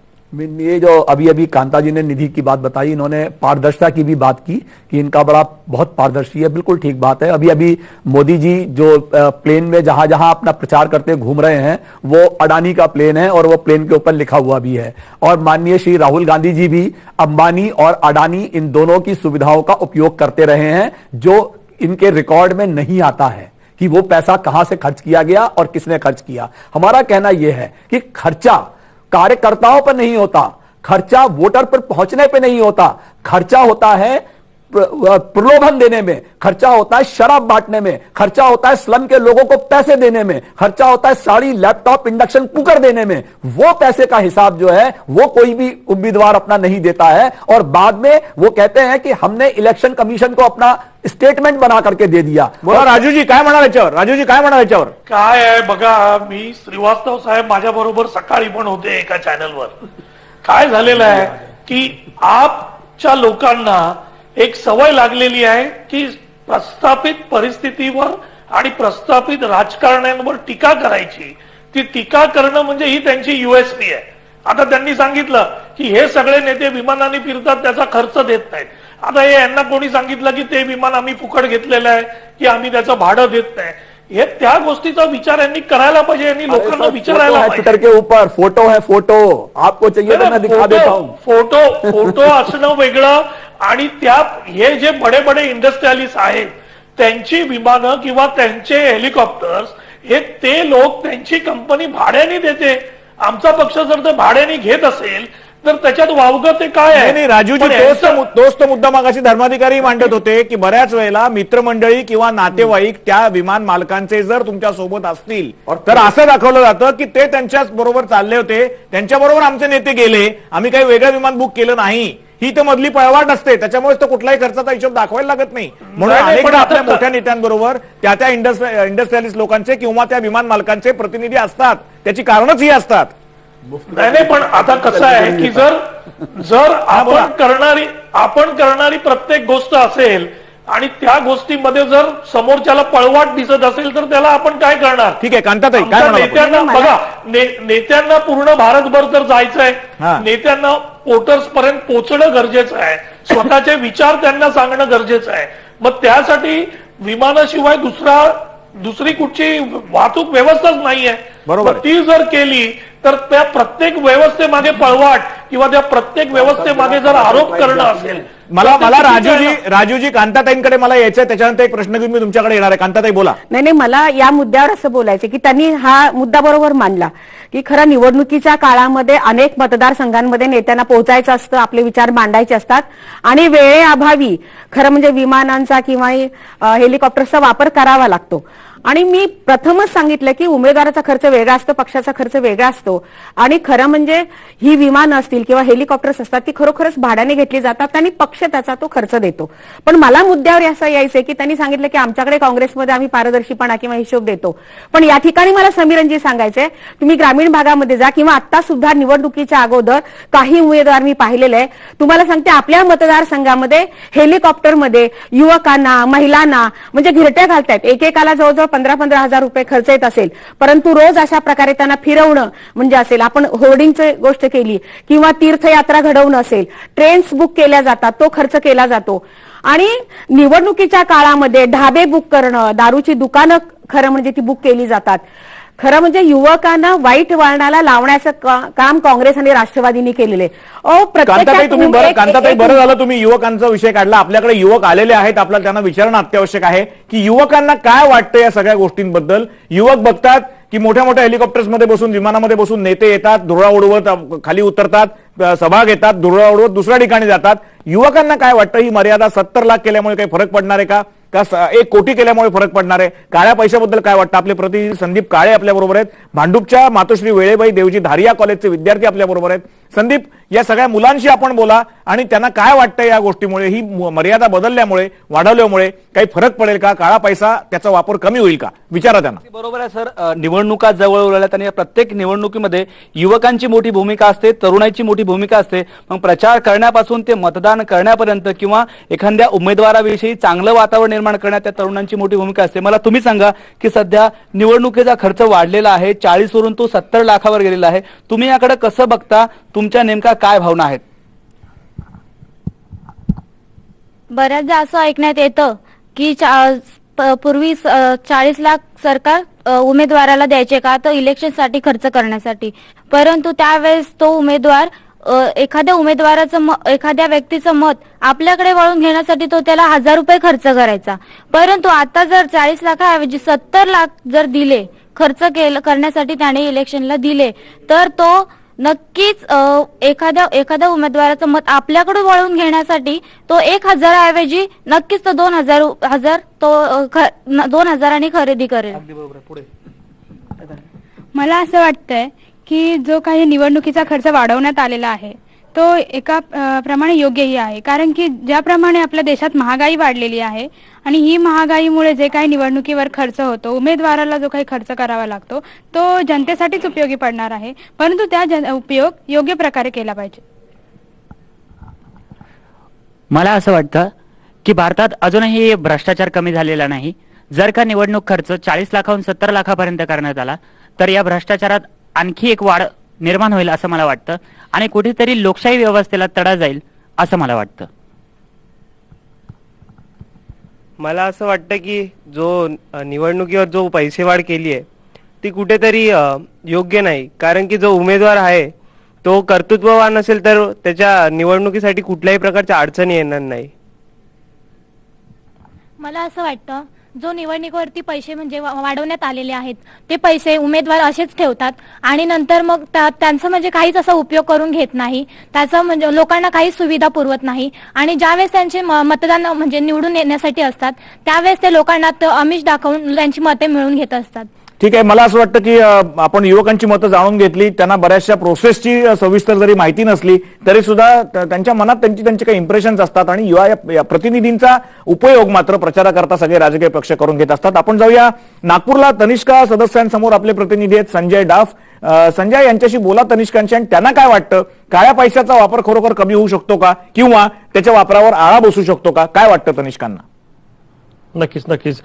तुम्ही सांगा, निवडणूक आयोगानं जी खर्चाची मर्यादा जी वाढवली आहे त्यामुळं काळ्या एकूणच भ्रष्टाचाराला आळा बसेल का? काय वाटतं तुम्हाला, ही योग्य आहे की अयोग्य आहे? निवडणूक आयोगाने जे 40 लाखावरून 70 लाख रुपये केलेले आहे तर वाढती लोकसंख्या आणि मतदार संख्या पण वाढलेली आहे, त्याच्यामुळे मतदान केंद्र पण वाढलेले आहे. तर ती जे 70 लाख केलेले आहे ते योग्य आहे, पण याच्यामुळे भ्रष्टाचाराला आळा बसणार असं नाही.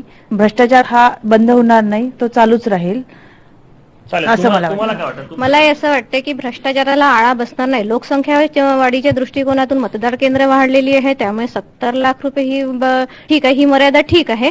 परंतु याचा परिणाम असा होणार आहे की काळा बाजार वाढणार आहे, त्याला आळा बसणार नाही आहे, पैशाचा व्याप वाढणार आहे आणि जो समाजाला जे मार्गदर्शन पाहिजे आहे ते योग्य मार्गदर्शन समाजाला मिळणार नाहीये. भ्रष्टाचाराला आळा बसणार नाहीये. मर्यादा म्हणजे जरी 40 लाखावरून 70 लाखावर मर्यादा जरी वाढवून दिली त्यांनी तरी भ्रष्टाचार हा होणारच असं माझं मत आहे. आणि मला असं वाटतं की हा भ्रष्टाचार जो होऊन राहिलेला आहे तर हा भ्रष्टाचार जी मर्यादा दिलेली आहे त्याच्याही पेक्षा ते करोडोनी पैसा हा खर्च होऊन राहिलेला आहे आणि हा खर्च सत्ता आणि आपली खुर्ची वाचवण्यासाठी हे उमेदवार खर्च करत आहे आणि हा खर्च जो होत आहे. तुम्हाला काय वाटतं, तुम्ही कसं बघता सगळं, एकूण जी मर्यादा वाढवली आहे त्याच्यामुळे भ्रष्टाचाराला आळा बसेल का?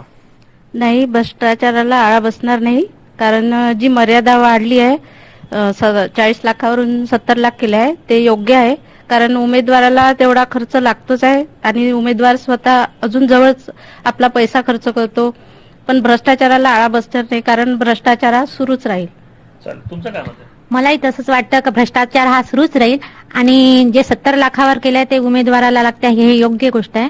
पण ठीक आहे, मला असं वाटतं कधीच आळा बसणार. मला असं वाटतं आपण तनिष्कांची मतं जाणून घेतली, युवकांची मतं जाणून घेतली. पद्मभूषण, मला तुमच्याकडे यायचं आहे. आपण आता सकाळ आणि साम वाहिनीने जी पाहणी केली किंवा आपल्या ई सकाळवर आणि साम वाहिनीकडे ज्या प्रतिक्रिया येत आहेत त्या आपण आता समोर पडद्यावर बघत होतो. 88% लोकांना असं वाटतंय की ही मर्यादा वाढवल्यामुळे भ्रष्टाचाराला आळा घालण्यात काही फारसा फरक पडणार नाही, त्यांनी आळा घातला जाणार नाही. फक्त 12-13% लोकांना असं वाटतंय की ही असा या मर्यादा वाढवल्यामुळे काळा पैसा कमी होऊ शकतो, त्याचा वापर कमी होऊ शकतो. किंवा आपण समोर बघतो पडद्यावर 88% लोक म्हणतायत की काळ्या पैशाला आळा बसेल का, तर बसणार नाही. आणि 12% लोक हो म्हणतायत. काय वाटतं आपल्याला, जनतेच्या इतक्या टोकाच्या भावना असायचं कारण काय वाटतं? नाही, एक महत्वाचं आहे की मगाशी आपण काही तनिष्कांनी सुद्धा आपल्याला जे सांगितलं ते खरं आहे. ते अत्यंत प्रॅक्टिकल आणि व्यवहार्य बोलत होत्या की आता ही जी आपण जी मर्यादा वाढवलेली आहे खर्चाची, तर ही मर्यादा खरं तर जी लपाछपवी आहे त्याच्यामधली, ती लपाछपवी बंद करण्यासाठी म्हणून वाढवली गेली असं जर आपण म्हणालो तर 5 वर्षांपूर्वी 10 वर्षांपूर्वी जी महागाई होती आणि आज जी महागाई आहे याच्यामध्ये खूप फरक पडलेला आहे. त्यामुळे तेव्हाचा खर्च आणि आताचा खर्च, आताचा एखाद्या गोष्टीसाठी द्यावा लागणारा मोबदला आणि तेव्हा द्यावा लागणारा मोबदला, यामध्ये फरक पडलेला आहे. आणि मग ही जी 40 लाखावरून आपण 70 लाखापर्यंत गेली आहे, किंवा गोव्यासारख्या ठिकाणी मतदारसंघ लहान असल्यामुळे ही मर्यादा मुळातच कमी होती, ती थोडीशी वाढवली आहे. त्या प्रमाणामध्ये सगळ्या ठिकाणी जरी वाढवलेली असली तरी महागाई ज्या प्रमाणात वाढली तेवढ्याच प्रमाणात ती वाढवली गेलेली आहे. परंतु यामधली जी सगळी हिशोबाची लपवाछपवी करावी लागते उमेदवाराला, ती बंद व्हावी आणि प्रक्रिया अधिक पारदर्शक व्हावी, यासाठी जे करायला पाहिजे होतं ते यामध्ये केले गेलेलं नाहीये. श्रीमंत, मला तुमच्याकडे यायचं आहे. श्रीमंत माने, एक सांगा की सोशल मीडियाच्या वापरामुळे आम आदमी पार्टीनी 4 राज्यांच्या इलेक्शन पासून प्रचाराचं सगळं स्वरूपच बदलून टाकलं. केवळ सोशल मीडियाच नाही तर त्याच्या आधी त्याला आंदोलनाची पण एक बॅकग्राऊंड होती. मग जंतर मंतरवरचं आंदोलन असेल, रामलीलावरचं आंदोलन असेल, त्याच्यामध्ये अण्णा हजारेंचा सहभाग असेल. नंतर अण्णा हजारेंनी काय भूमिका घेतली हा भाग वेगळा. राजकारणात त्यांना जायचं नव्हतं, त्यांनी राजकारणात सहभागही घेतला नाही. पण एका आंदोलनांच्या नंतर सोशल मीडियाच्या वापरामुळे कमी खर्चात जास्त लोकांपर्यंत पोहोचण्याची प्रक्रिया तर बदलली, याच्याविषयी तुमचं काय मत आहे? आता ही जी सगळी आपण जी चर्चा केली, मला याचं एक सुंदर तुलनेसाठी एक चांगला टॉपिक सुचलाय. एक तर हे मला क्रिकेटमधल्या बेटिंग सारखं वाटतंय. म्हणजे बेटिंग जर लिगलाइज केलं ना तर त्याच्यामधलं काळा पैसा तयार होणं जे आहे ते थांबेल. आणि त्यामुळे आपण ही आतापर्यंत जी चर्चा करतो आहे की निवडणूक खर्चाची मर्यादा वाढवल्यामुळे काळ्या पैशाच्या वापरावरती काही बंधनं येतील किंवा ते थांबेल असं नाहीये. आणि त्यामुळं आता या खर्चामध्ये हा जो वाढलेला खर्च आहे, या वाढलेल्या खर्चामधला मोठा खर्च जो आहे तो आता सोशल मीडियावरती होणार आहे. उदाहरणार्थ एक SMS पाठवायचं असेल एखाद्या उमेदवाराला तर त्याला किती पैसा खर्च येतो त्याचं काही कॅल्क्युलेशन निश्चितपणे हे ज्यावेळेला खर्चाचे तपशील द्यावे लागतील त्यावेळेला त्याच्यात द्यावे लागतील.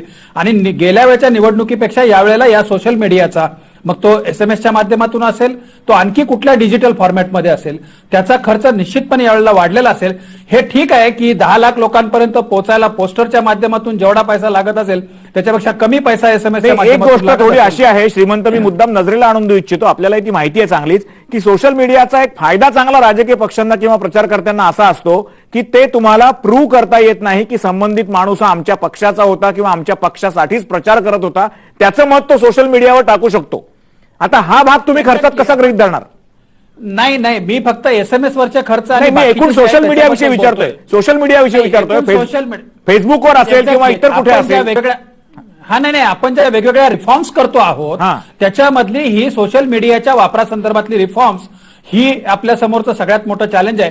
आणि त्यामुळं हे जे काही एक वेगळ्या पद्धतीचा प्रचार, ज्याला आपण एक व्हर्च्युअल अशा स्वरूपाचं आपण म्हणू शकू, तर ते त्याला तुम्ही पकडू शकत नाही अशा पोझिशनला आहे. आणि ते सगळं ते जसं भासमय आहे तसं ते तुम्हाला थोडंसं दगा देणारं पण आहे. ते कुठल्या राजकीय पक्षाचं आहे हे वगैरे महत्वाचं नाही. मूळ मुद्दा आहे की तो पारदर्शकता राखण्यासाठीचा जो भाग आहे त्याच्यामध्ये आपण फारसे यशस्वी होताना दिसत नाहीये. आणि खर्चाचे आता व्हर्टिकल्स वाढतायत या सगळ्या माध्यमांमुळे, असं मला सांगायचं होतं. राजू वाघमारे, आपल्यापाशी यायचं मला एक सांगा की पूर्वी मोठे मोठे वक्ते होते की जे लाखाच्या सभांना बांधून ठेवू शकायचे, त्यांच्या सभांना लोक यायचे.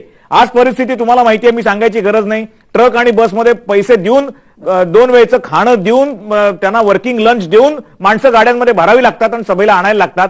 या गोष्टीपेक्षा सोशल मीडिया कितीतरी भरा, त्याचा खर्च खूप कमी आणि पोहोचतोय तर जास्तीत जास्त लोकांपर्यंत. म्हणूनच पक्षांनी आजकाल टीव्ही माध्यमांद्वारे किंवा सोशल माध्यमांवरच्या जाहिरातींवर पैसा जास्त कॉन्सन्ट्रेट केलाय. आपल्याला काय वाटतं, हे स्वरूप सुद्धा बदलत गेलेलं आहे का?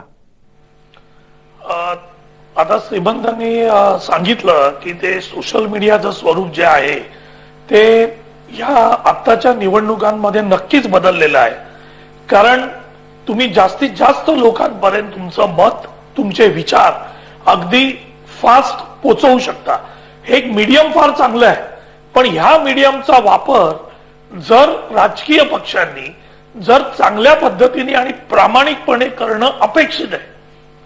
पण आता जर काही राजकीय पक्ष म्हणाले, आता भाजप, उद्या बीजेपीचं उदाहरण घेऊया. बीजेपीने सोशल मीडियासाठी एक कंप्लीट टीम, एक कंप्लीट सेल उभारून जवळजवळ 500 कोटी रुपयाचा निधी या सोशल मीडियासाठी अलोकेटेड केला. याचा अर्थ काय की टेक्निकल बाजू अशी आहे की याचा अर्थ असा की जसे श्रीमंत म्हणाले की तो माणूस किंवा ते फेसबुकवरचं अकाउंट किंवा ते ट्विटरवरचं अकाउंट ते पक्षाच्या कार्यकर्त्याचं नाही, पण तिथे बसवलेले जे पेड वर्कर्स आहेत, तिथे जे पगार घेणारे लोक आहेत, त्यांना फक्त बीजेपीच्या वरती तुम्ही एक ट्विटरवर जा आणि मोदींच्या अगेन्स्ट फक्त एक ट्विट करा. तुम्ही बघाल की तुम्हाला एका मिनिटामध्ये 50 ट्विट तुमच्याकडे येतील आणि त्या 50 ट्विट मधल्या 35 ट्विटची जी भाषा आहे ती तुम्हाला सारखी दिसेल. याचा अर्थ काय? नाही, पण हे राजूजी काँग्रेसकडे झालेलं नाहीये किंवा राहुल गांधींचे विचार पोहोचवण्याकरता अनेक अकाउंट उघडली गेलेली नाहीत असं तुम्ही छातीठोकपणे सांगू शकता का? असं छातीठोकपणे आम्ही सांगतो कारण तुम्ही स्वतः याची पडताळणी बघू शकता. बीजेपीने पूर्णपणे सोशल मीडियासाठी अशा पद्धतीचं अकाउंट आणि अशा पद्धतीची सोय ही चालू केलेली आहे. पद्मभूषण तुमच्याकडे येतो. राजूजी, मुद्दा लक्षात आला. पद्मभूषण, तुम्हाला मला एवढ्याकरता विचारायचंय की आपल्या रिजनल पार्टीजनी किंवा छोट्या पक्षांनी सुद्धा मुंबईपासून महाराष्ट्राच्या इतर भागापर्यंत हे प्रयोग सुरू केलेले आहेत आणि त्याच्याकरता माध्यमातल्या तज्ज्ञ माणसांना घेऊन त्यांना त्याची लमसम कॉन्ट्रॅक्ट देऊन असे प्रयत्न सुरू झालेले आहेत. अगदी खरं आहे. आणि मी तुम्हाला मागाशी तेच सांगत होतो की या सगळ्या चर्चेमधला भाग तोच आहे की जेव्हा नवीन तंत्रज्ञान येतं तेव्हा त्या नवीन तंत्रज्ञानाचा वापर आपण कशा पद्धतीने करतो हा महत्वाचा भाग आहे. आता हे जे सोशल मीडिया जो आहे किंवा एकूण इलेक्ट्रॉनिक माध्यम आहे, खरं तर याचा खर्च कमी आहे, लोकांपर्यंत पोहोचण्यासाठी याचा खर्च कमी येतो. परंतु त्याच्यामध्ये सुद्धा जर तुम्ही खोटी अकाउंट्स तयार कराल, वेगळा जर प्रचाराचा एक वेगळ्या पद्धतीचा गोबल्स नीतीच्या पद्धतीने जर प्रचार कराल तर त्यावरती तुम्हाला खर्च जास्त करावा लागतो. मग प्रश्न असा असतो की एक मोठी पार्टी जर ते करायला लागली तर दुसऱ्या मोठ्या पार्टीला त्याच्यातून उतरल्याशिवाय राहत नाही.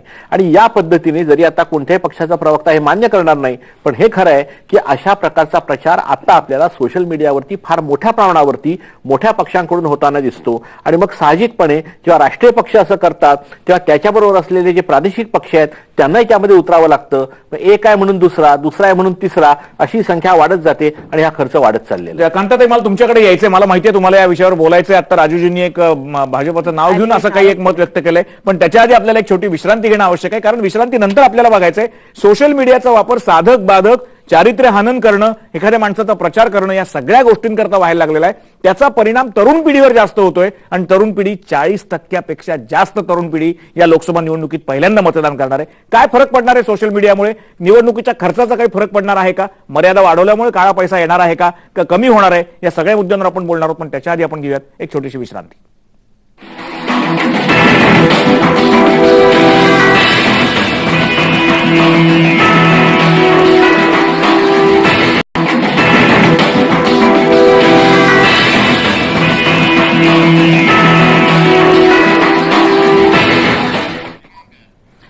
आवाज महाराष्ट्राच्या या कार्यक्रमात परत एकदा आपलं स्वागत. आता नुकताच काल जो केंद्रीय मंत्रिमंडळाने निर्णय घेतलेला आहे निवडणूक खर्चाची मर्यादा वाढवण्याचा, त्याच्याविषयी आपण बोलतोय. कांताताई आपल्याबरोबर आहेत, भाजपच्या प्रवक्त्या कांताताई नलावडे. कांताताई, आपण आपल्या विषयावर बोलत होतात, निवडणूक मर्यादेच्या विषयी आणि सोशल मीडिया वापराच्या विषयी. राजू वाघमारेंनी आता काँग्रेसच्या जी एक भूमिका व्यक्त केलेली होती की आपलं एक विशिष्ट सेल आहे, 500 कोटी रुपयाची तरतूद त्याच्याकरता केली, असं एक त्यांनी विधान केलं. काय वाटतं आपल्याला आपल्या पक्षाच्या या भूमिकेविषयी किंवा धोरणाविषयी काय सांगाल?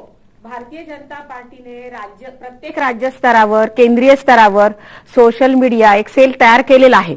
परंतु ते जे सांगतात ना 500 कोटी रुपये खर्च, यांना कोणी सांगितला? खरं म्हणजे यांनी सांगावं ना, म्हणजे बेसलेस आरोप करू नये. आपल्याबरोबर आहेत ना ते, कशाच्या जोरावर आरोप करताय तुम्ही राजूजी? असं त्या विचारताय आरोप करू नये. नाही, नंबर 1 पुढे तुम्ही पेपरमध्ये पेपरमध्ये वाचा. पेपरमध्ये काही कोणी देतं, पेपरमध्ये वाचा म्हणजे ते काही खरं असतं का?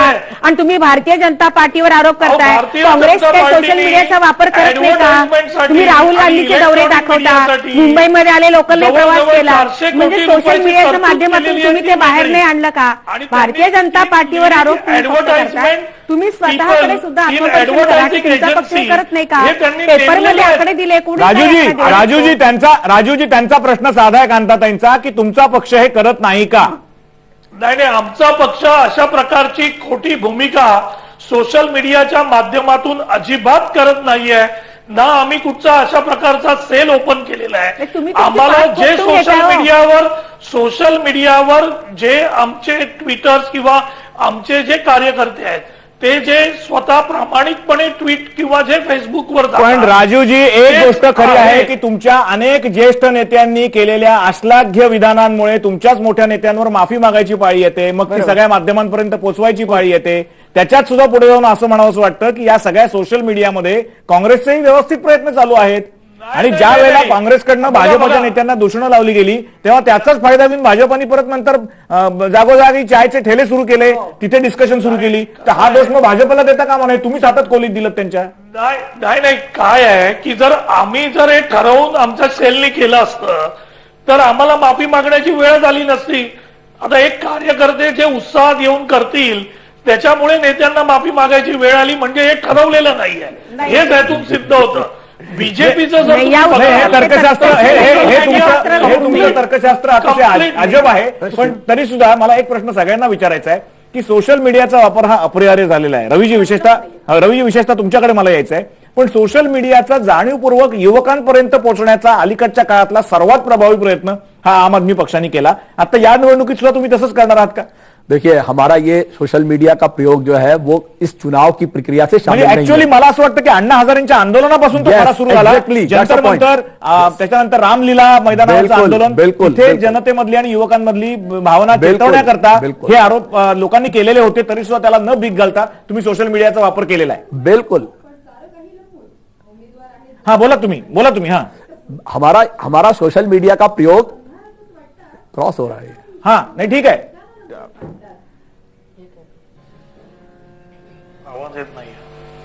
हा, आता मला असं वाटतं की आपला विषय निघालेलाच आहे जंतर मंतरचा. तर आता मला असं कळतंय की आपल्या ज्येष्ठ सामाजिक कार्यकर्ते अण्णा हजारे आहेत. तर त्यांना जेव्हा सामवाहिनीने विचारलं की या काळ्या पैशाच्या वापराला यातून आळा बसेल का निवडणूक खर्चाची मर्यादा वाढवल्यामुळे, तर त्यांनी काय सांगितलं आपल्याला ते आपण बघूयात आणि मग पुढे ही चर्चा चालू ठेवूयात.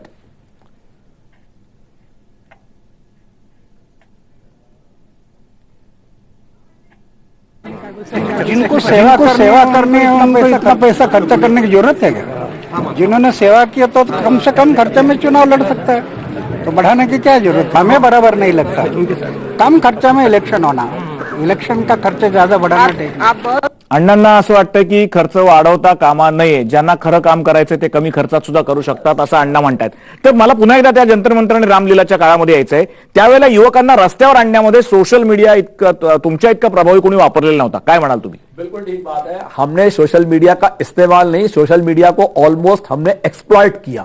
हमने उसका पूरा इस्तेमाल किया क्योंकि वो हमारे लिए बिना पैसे का काम है और हमारी पार्टी इस बात में विश्वास रखती है क्योंकि हमारे पास पैसा है ही नहीं खर्च करने के लिए, तो हमारे पास सिवाय इसके कोई चारा नहीं है कि हम सोशल मीडिया का, फेसबुक का, ट्विटर का और एसएमएस भी हम कम से कम इस्तेमाल करते हैं. हम ऐसी कोशिश करते हैं कि टेली कॉलिंग करके, हमारे चुनाव के अंदर मैं दिल्ली में 2.5 महीने काम कर रहा था, हमारे लोगों ने, कार्यकर्ताओं ने अपने घर में इंटरनेट के ऊपर, वेब मेल के ऊपर एक नंबर 10 आने के साथ में वो लोगों को कॉल कर रहे थे दिल्ली के अंदर, और हम उसका इस्तेमाल वापस लोकसभा के अंदर भी हमारे उम्मीदवार फिर करने वाले हैं. क्यों? कि वो बिना पैसे का एक हमारा एक स्रोत है और हमने टेक्नोलॉजी का पूरा इस्तेमाल किया है क्योंकि हमारे पास ना काला पैसा है और ना हम खर्च कर सकते. मला एक श्रीमंत मानेंकडे यायचं या मुद्द्यावर. श्रीमंत माने, तुम्हाला भविष्य काळात अशी काही शक्यता दिसते का? मगाशी तुम्ही व्हर्च्युअल प्रचाराचा उल्लेख केलात, व्हर्च्युअल शब्द तुम्ही वापरलात. मला एक सांगा, आताच्या काळामध्ये पुण्यासारख्या शहरामध्ये सभा घ्यायला जागा नाही अशी परिस्थिती आहे. मुंबईमध्ये शिवाजी पार्कवर ज्या लिगल केसेस नंतर झाल्या त्याच्यानंतर शिवाजी पार्क वापरायला मिळत नाही अशी परिस्थिती आहे. अशा वेळेला तुम्हाला व्हर्च्युअल सभा शक्य वाटतात का? याचा अर्थ असा की इंटरनेटचा वापर करून जर एखाद्या माणसांनी व्हर्च्युअल इफेक्ट्स देऊन जसं आपण क्रोमाकीचे इफेक्ट स्टुडिओमध्ये वापरतो तशा पद्धतीने एखाद्या नेत्यांनी जर मोठ्या सभेला आपण उल्लेखून भाषण करतोय असं भाषण जर केलं हिरव्या पडद्याच्या बॅकग्राऊंडवर उभं राहून आणि ते लोकांपर्यंत पोहोचवलं तर अशा काही शक्यता तुम्हाला या काळामध्ये होतील असं वाटतं का श्रीमंत Mane? That is called hangout. Yes, hangout. मोदीजींनी केलेला आहे.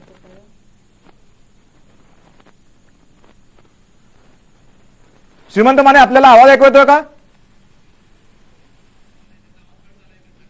नहीं, त्यांचा आवाज येत नाही. ठीक है, अपन बोलिए रवि जी. मैं बिल्कुल, आपने बिल्कुल ठीक कही. वर्चुअल सभा की बात आपकी बिल्कुल सही है. इसको हैंगआउट बोलते हैं. हैंगआउट के अंदर जो भी नेता है, जो भी उम्मीदवार है, वो अपने लोगों से बात करना चाहता है. वो एक वेल पब्लिसाइज्ड होता है. पहले से फेसबुक पे मैसेज आ जाता है कि आज इतने समय पर हैंगआउट होगा और कोई भी आदमी अपने वेबसाइट से उसके ऊपर कनेक्ट करके उस उम्मीदवार से अपने सवाल पूछ सकता है, अपने क्लैरिफिकेशंस ले सकता है और अपनी पूरी एक सभा जो है वो कंडक्ट कर सकता है. क्योंकि आज आपने बिल्कुल ठीक कहा कि ना हमारे पास गाड़ियों में भर के लाने के लिए लोगों को पैसे हैं, ना बिरयानी खिलाने के पैसे हैं, ना उनको रोज का भत्ता देने के पैसे हैं. तो हम तो ऐसे साधनों का इस्तेमाल करते हैं जिससे हम ज्यादा से ज्यादा वोटर्स के पास में एक वर्चुअल माध्यम से पहुंच सके और उनको अपनी बात बता सके. सांगता तुम्ही काहीतरी मोदींच्या प्रयत्नाविषयी नाही, सांगा. मला तुम्हाला या ठिकाणी सांगायचंय की आता जो त्या ज्या सभांचा तुम्ही म्हणजे उल्लेख केला, आदरणीय नरेंद्र मोदीजींनी म्हणजे या तंत्राचा वापर केलाय की ऍट अ टाइम 10 राज्यांमध्ये की अनेक सभांना त्यांनी संबोधित केलेलं आहे.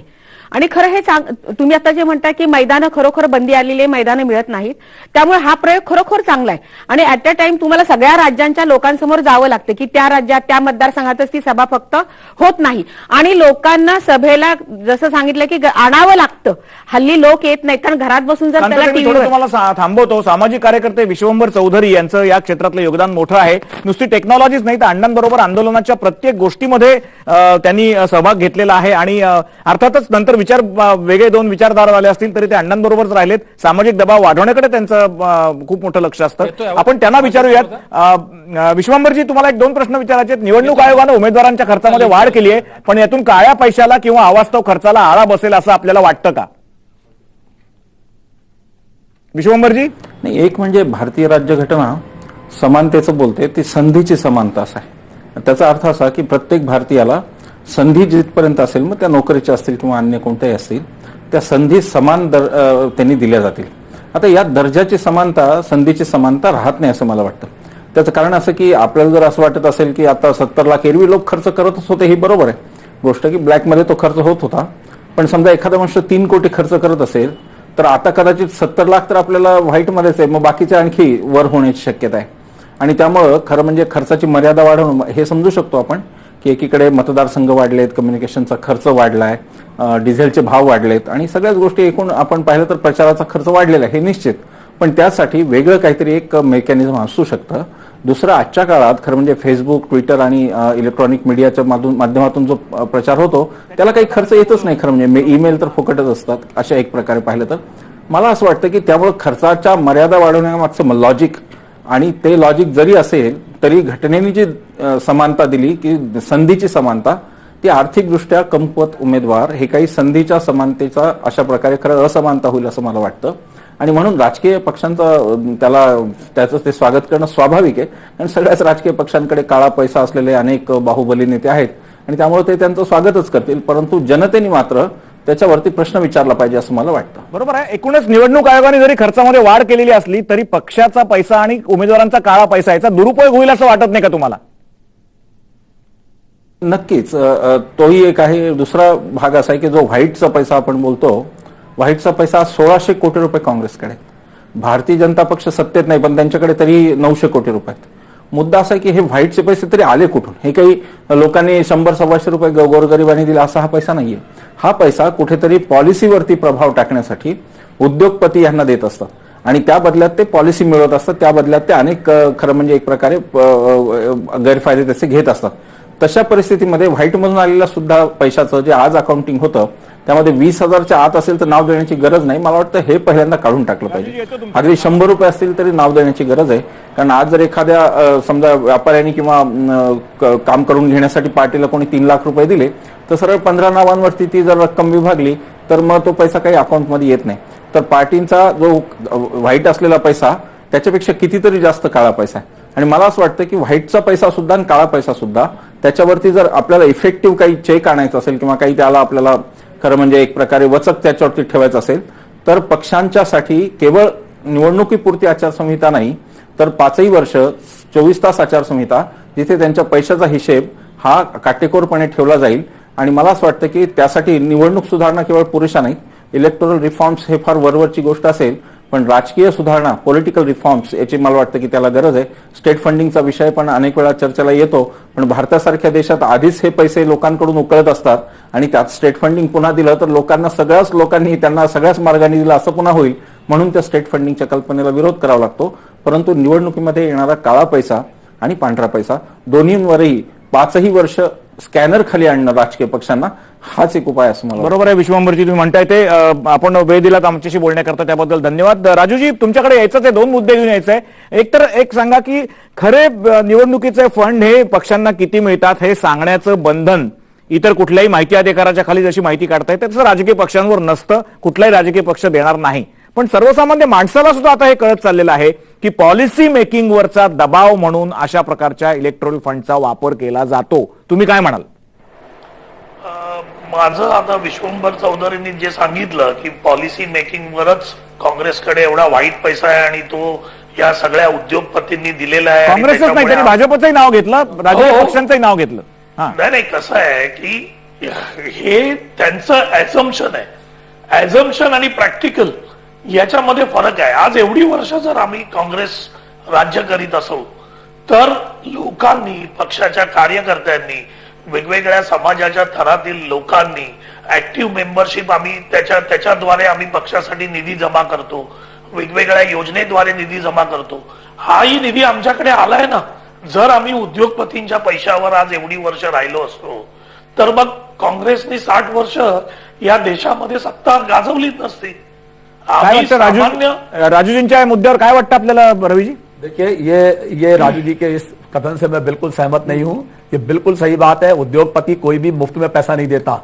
जो भी पैसा देता है वो बाद में पॉलिसी के अंदर मैनिपुलेशन करवा करके पैसा बनाता है, चाहे वो रिलायंस हो, अंबानी हो, अडानी हो, कोई भी हो. सर अब आपने कह दिया, मेरी बात सुन लीजिए कि जो अभी 11 फरवरी को आम आदमी पार्टी ने दिल्ली में अंबानी और वीरप्पा मोइली और जो लोगों के खिलाफ FIR फाइल की है उसका जवाब आज तक ना कांग्रेस ने दिया और ना भाजपा ने दिया है कि भाई आपने गलती की है, आपने गैस के दाम बढ़ाए, आपने अंबानी को फायदा पहुंचाया, आपने बदले में पैसे लिए और वो पैसे का इस्तेमाल आपने इलेक्शन जीतने के लिए और लड़ने के लिए किया. बोला राजू जी, बात है. बोला बोला काय आहे बघा, काय आहे की आपचं एक धोरण आहे की आपण बोलायचं आणि त्या जागेवरून पळून दुसरीकडे जायचं, म्हणजे समोरच्याला बोलण्याची संधी द्यायची नाही.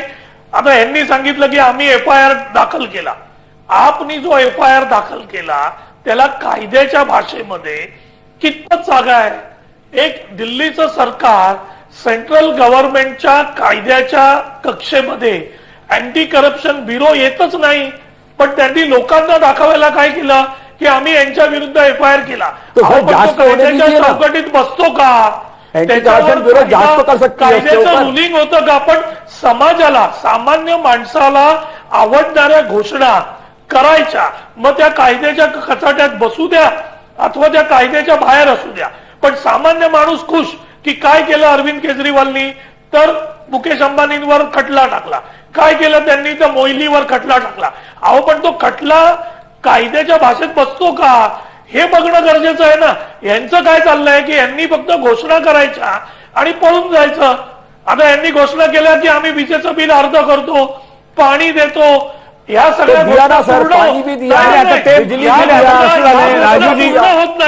राजूजी हे मुद्दे आपल्या बाकीच्या इतर चर्चांमध्ये झालेले आहेत दिल्लीच्या निवडणुकांच्या वेळेलाही आणि नंतरही. हेच आहे, नाही बरोबर आहे, घोषणा करायचं आणि पळून जायचं. मुद्दे से मत हटिए सर, मुद्दे पे बात करिए. धोरण हे आहे की आम्ही घोषणा करतो, त्या पूर्ण करण्याचा प्रयत्न करतो, सामान्य लोकांपर्यंत त्यांच्या गरजा आणि त्यांना सांगितलेली वचनपूर्ती करण्याचा प्रयत्न काँग्रेस पक्षाने आज इतके वर्ष केलाय. ठीक आहे, ठीक आहे, मुद्दा लक्षात आला राजूजी. मला श्रीमंत माने आणि पद्मभूषण देशपांडे दोघांकडे यायचंय. आपण दोघंही मीडियाचे भाग आहात, गेली अनेक वर्ष राजकारण बघता. श्रीमंत माने, अगदी थोडक्यात एक सांगा की येणाऱ्या या बदलांमुळे येणाऱ्या काळामध्ये काळ्या पैशाला आळा बसणार नाही असं आपल्या वाचकांचं आणि दर्शकांचं मत आहे. तुम्हाला काय वाटतं, बदलत्या तंत्रांमुळे कमी पैशामध्ये जास्त प्रचार इफेक्टिव्ह होतील का, लोकांना त्याचा उपयोग होईल का, आणि राजकीय पक्षांच्या अपेक्षेप्रमाणे ते लोकांपर्यंत पोहोचतील का, किती इम्पॅक्ट होईल याचा आपण कंटेंट आणि इम्पॅक्टच्या दृष्टीने काही सांगा. दोन गोष्टींवरती मी बोलतो. एक तर पहिलं, मगाशी आपला ज्यावेळेला संपर्काला प्रॉब्लेम होता त्यावेळेला तुम्ही प्रश्न विचारला होता की भविष्यातले हे व्हर्च्युअल प्रचार नेमका कसा राहील. होय. एक तर आता ही भविष्यातली गोष्ट नाही आहे, कारण आता गुगल क्लाउड पासून तर रेडिप टॉक पर्यंत अनेक वेळेला नेते थेट त्यांच्या समर्थकांशी थेट बोलू शकतात, अशा पद्धतीची आताच व्यवस्था आहे. दुसरा भाग, हा जो काळ्या पैशाचा जो वापर आहे तो जो वाचकांचं जे एकूण साधारणपणे कल आहे तर तो त्याला आपण सहमत असलं पाहिजे आपण सगळेजण. त्याचं कारण असं आहे की या दोन स्वतंत्र व्यवस्था आहेत, एक निवडणूक खर्चाची मर्यादा आणि काळ्या पैशाचा वापर. हे दोन्ही पक्षांचे जे प्रमुख नेते आता इथे बसलेले आहेत ते त्यांच्या स्त्रोतांच्या बद्दल हे काहीही बोलत नाहीत. आणि मगाशी अविनाश धर्माधिकाऱ्यांनी सांगितलं होतं की तुम्ही आता कंपनी कायद्यात सुद्धा तुम्ही असे बदल करून घेतलेले आहेत की तुम्ही राजकीय पक्षांना निधी देऊ शकत नाहीये उघडपणे. आता मग हा जो निधी यांच्याकडे जो येतो तो निधी त्या निधीचा स्रोत देण्यासाठी हे तयार नाही आहेत, आणि हे राजकीय पक्ष आरटीआयच्या खाली नाही आहेत, आरटीआय अंडरमध्ये नाहीत त्याच्या. बरोबर. त्यामुळे ही सगळी गंमत झाली आहे. याचा जो एका वाक्यात जर सांगायचं असेल तर लोकशाहीच्या दृष्टीनं तोटा सगळ्यात महत्वाचा असा आहे की मुळात आपल्याकडची निवडणूक ही जी आहे ही उत्सवाचाच भाग असतो, आणि आता हे कितीही माध्यमं जरी बदलली संपर्काची तरी तो कदाचित या सोशल मीडियावरच्या उत्सवाचा भाग असेल. त्याच्यामध्ये मॅनिप्युलेशन मोठ्या प्रमाणावरती आहे, लोकांना भ्रमिष्ट करण्याचे जे प्रकार ज्या पद्धतीचे होत आहेत मतदारांना ते मोठ्या प्रमाणावर आहेत. बरोबर. त्याच्यामुळे याच्यात गांभीर्याचा अभाव नाही. बरोबर आहे श्रीमंत, आपण थोडक्यात अगदी मार्मिक टिप्पणी केली. पद्मभूषण देशपांडे, वेळ कमी आहे, शेवटचं भरत वाक्य तुमच्याकडे. काय बदलत्या काळामध्ये जनतेपुढे कशा पद्धतीने नेते जातील, त्यांचे हावभाव, त्यांचे आविर्भाव, थेट सभेपुढे बोलण्याचे जे काही एक मोठे आवेश असतात ते व्हर्च्युअल रियालिटीमध्ये तेवढेसे दिसतील का, लोकांना भुरळ घालतील का, आणि खर्चाचा परिणाम बघता राजकीय पक्षांना हे करण्यावाचून पर्याय राहणार नाही का, काय वाटतं तुम्हाला? व्हर्च्युअल मीडियाचा वापर सुरू झालेला आहे. जसं तुम्ही सोशल मीडियाचं बोललात त्याच्या आधी चॅनल्सचा वापर सुरू झालेला आहे, लोकल चॅनल्सचा वापर सुरू झालेला आहे सभा थेट घराघरात पोहोचवण्यासाठी. आणि म्हणून आपण बघतो म्हणजे आता ज्या प्रकारची वेगवेगळ्या पक्षांचे प्रवक्ते आहेत किंवा जे पक्षांचे जे वरिष्ठ नेते म्हणून तयार झालेले आहेत, यातल्या किती लोकांचा थेट माणसांशी संबंध आहे, यातले किती मास लीडर आहेत. आपल्या असं लक्षात येईल यातले बहुतेक लोक एक मास लीडर नाहीत, परंतु ते या मीडियाला मात्र चांगले सरावलेले आहेत, ते या पडद्याला चांगले सरावलेले आहेत. आणि म्हणून जो पडद्यावरती आता प्रेझेंटेबल आहे तो पक्षाचा वरिष्ठ नेता प्रवक्ता होऊ लागलेला आहे. आणि मला वाटतं की ही सगळ्यात मोठा बदल आहे. या सगळ्या मीडियाचा जो प्रभाव आहे, त्याचा जो वापर आहे नवीन तंत्रज्ञानाचा, त्याचा या राजकीय पक्षांवर आणि राजकीय पक्षातल्या नेत्यांच्या संस्कृतीवर पडणारा मोठा फरक आहे. दुसरी गोष्ट, आपले वाचक आणि दर्शक हे दोघेही शहाणे आहेत असं मला वाटतं, कारण ही जी खर्चाची मर्यादा वाढलेली आहे ही केवळ बाजारातली दरवाढ जी झालेली आहे, जी महागाई वाढलेली आहे त्याच्याशी सुसंगत आहे. याच्यामुळे काळा पैसा किंवा ज्याला आपण उमेदवाराची लपवाछपवी म्हणतो त्याला मर्यादा फोडील, ती बंद होईल असं वाटत. मला असं वाटतं रवीजी, वेळ कमी आपल्याकडे. मला शेवटचा एक किंवा दोन मुद्दे मांडायचे आहेत. ते असे की येणारी तरुण पिढी फार शहाणी आहे, सुजाण आहे. तिला कंटेंट म्हणजे काय, आशय म्हणजे काय कळतं, तिला चारित्र्य म्हणजे काय कळतं, देश कुठल्या मार्गावर जायचंय न्यायचंय आपल्याला हे त्या पिढीला चांगलं कळतं. आणि मुख्य म्हणजे ही पिढी जन्माला आली आहे तेच कॉम्प्युटरशी खेळता खेळता जन्माला आलेली आहे. त्याच्यामुळे याच्या थ्रू केलेला प्रचार, व्हिडिओ, व्हर्च्युअल किंवा सोशल मीडियाच्या थ्रू केलेला प्रचार हा तिला अधिक जवळचा वाटणार आहे. आणि हे ओळखून सगळ्या कार्यकर्त्यांनी आणि पक्षांनी ते केलं तर त्यांना आपल्याला दोष देता येणार नाही. मुद्दा फक्त तिथे येतो की शेवटी कालही आपण कालच्या चर्चेत राजकीय पक्षांशी बोललो, त्याच्याकडे उत्तर नव्हतं. श्रीमंत मानेंनी जो प्रश्न आता उपस्थित केला की हे फंडिंग येतं कुठून, याला कुठलाही राजकीय पक्ष आपलं समाधान होईल असं उत्तर देणार नाही, कारण त्याचं उत्तर जनतेला आधीच माहिती आहे. पण या सोशल मीडियामधून जे वातावरण निर्माण होणार आहे ते तरुणांनी निर्माण केलेलं असणार आहे. तरुणाईला जवळ घेऊन जाणारे नेते आता लोकांना आवडतील. 10 वर्षामध्ये 3 प्रेस कॉन्फरन्सेस घेणारे सर्वोच्च नेते या देशाने बघितलेले आहेत, जे स्वतः जास्त बोलत नाहीत, स्वतः निर्णयावर काम करण्यामध्ये महत्व येतात. याच्यापेक्षा सुद्धा लोकांना आकर्षित करून घेणारे नेते हे कदाचित व्हर्च्युअल क्लासरूम सारखे व्हर्च्युअल सभांमध्ये आपल्याला दिसायला लागतील. आणि मग 70 लाखाची मर्यादा टिकेल का किंवा दाखवता येईल का, प्रत्यक्षात फंड किती आहे, जास्ती किती आहे, हे सगळे प्रश्न नंतरचे. पण अविनाश धर्माधिकारी आता बोलताना जसं म्हणाले तसं हे स्वागतार्ह पाऊल आहे, त्याचं आपण स्वागत करायला हवं. फक्त जनतेने आणि माध्यमांनी जागल्याच्या भूमिकेतून खरंच तेवढा खर्च होतोय का फंडिंग कुठून येतंय, जास्त खर्च होत असेल तर तो कसा होतोय हे दाखवण्याचं, शोधण्याचं आणि त्यापासून काहीतरी शिकण्याचं काम केलं पाहिजे. मला वाटतं आजच्या चर्चेचं फलित नेमकं हेच आहे. याच्या पुढच्या काळामध्ये दर दिवशी राजकारण बदलणार आहे, आपले रंग बदलणार आहे आणि ते आपण टिपणारच आहोत. आवाज महाराष्ट्राच्या या कार्यक्रमातून तुम्ही रोज बघत राहा याच वेळेला आवाज महाराष्ट्राचा. आज इथेच थांबतो. नमस्कार.